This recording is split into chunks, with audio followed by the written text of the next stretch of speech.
Hi, folks. I just thought I'd do a little rant video while I take my sheets off my bed to wash them. All right, here we go. I have a couple things to put away first. So, rant video, yes.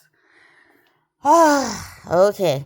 So, I've talked about Dad having dementia, and it really his condition took a big downfall or downgrade. I don't know how you want to refer to it. Just his ability and his just the disease itself is just he's just further into the dementia than he was prior to breaking his hip. Anyway, he is he's a chimney cigarette smoker. Like, he'll put one out and then relight one very shortly after. And even more so now that he's kind of confined to his apartment, and he sits in this lazy boy chair of his, and he kind of just watches television and chain smokes. That's his life. I think he still goes across the road maybe once a day to go get a coffee at the Tim Hortons, and it's just right across the road. But other than that, he sits in his chair and he smokes. Now,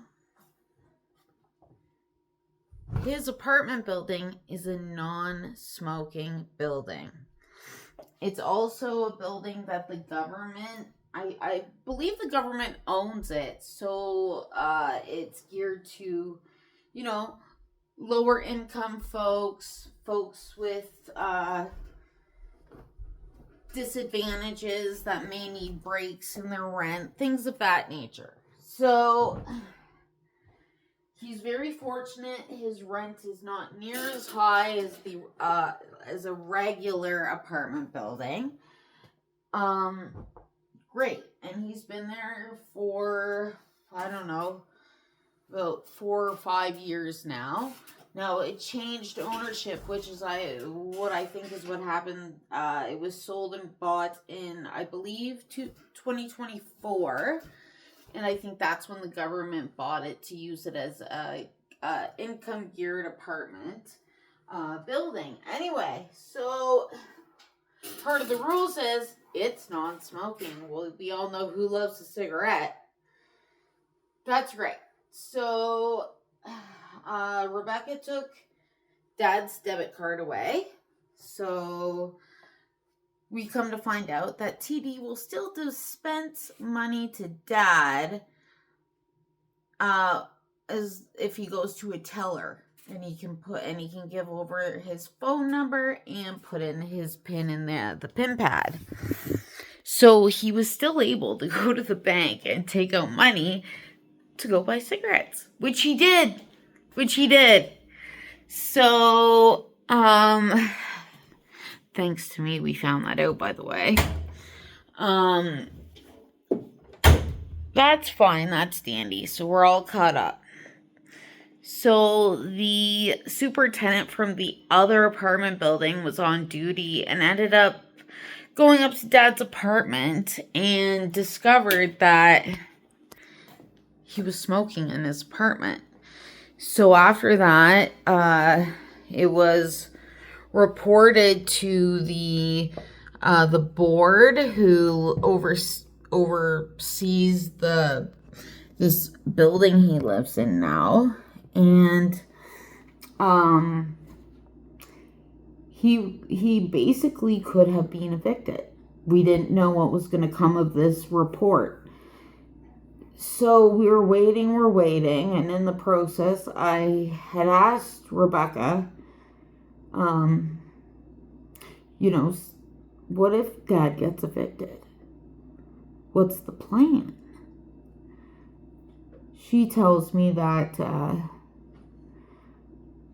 we'll just drop him off at the the emergency room in Dartmouth at the hospital and leave him there. Even saying it makes me, whew. That broke my heart, and it didn't feel good inside, and it wasn't sitting well.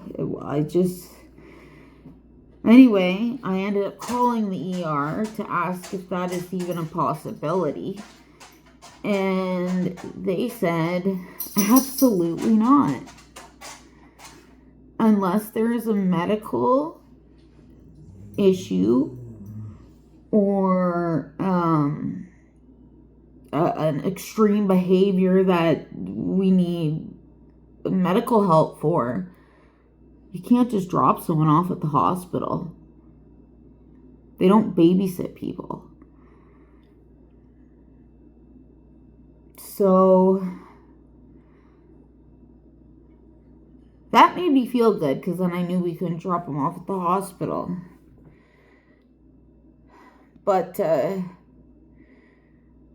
she was absolutely, her word, absolutely not gonna have Dad stay with her, even if it's for a week or two in between homes or buildings or apartments or whatever. I live in a 1-bedroom apartment, a small 1-bedroom apartment with Gunner. I have my bed and a love seat couch. Rebecca lives in a 3-bedroom cottage with 2 bathrooms. Washer, dryer, everything you could need. She was absolutely not going to have him at her place.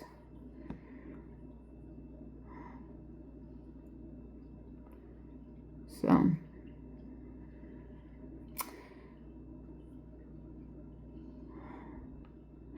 anyway, would you drop your 80-year-old father off at an ER and you're the power of attorney and you run his finances? You just drop him off there? Really? And even if we didn't have responsibilities, you'd let your dad go to be homeless?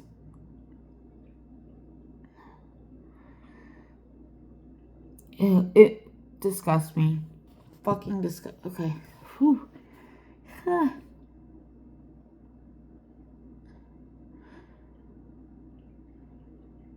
Would you do that? For real? I wouldn't do that with someone I hated.